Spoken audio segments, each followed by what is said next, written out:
Ay, bu adam dəryadır dedirtəcək kitabı tapmışam. Təsəvvürləyin təzə bir mühitə gedirik, təzə adamlar arasına gedirik. Bizə orada biraz samballı görünmək lazımdır. Onda nə edirik? Götürürük bu kitabı, başlayırıq əzbərləməyə.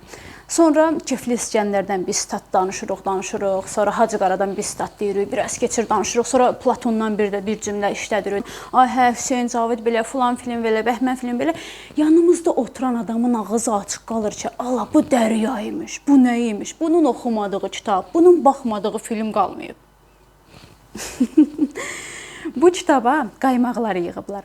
Ədəbiyyatımızdan, dünya ədəbiyyatından, filmlərdən ən qəşəng səhnələri, ən gözəl hissələri, monoloqları, dialoqları götürüb yığıblar bu kitabın içinə.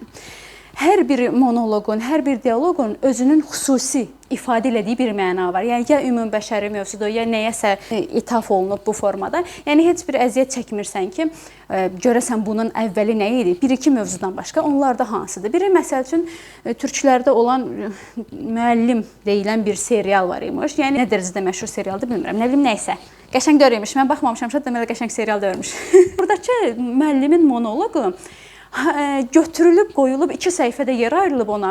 Amma heç bir məna ifadə eləmir. Yəni, bu adam burada Röya adında bir qızı xilas eləyib, ya eləyə bilməyib, bilmirəm, başı sonu məlum olmayan 2 səhifəli yazıda ayrı-ayrı müəllimin birinci danışığı, müəllimin ikinci danışığı olaraq veriblər. Onun əvəzinə, ona ayırdıqları 2 səhifənin əvəzinə burada axırda çox az yer verdikləri, tanrı olmaq çətindir, daha geniş versəydilər, onda daha qəşəng olardı məncə.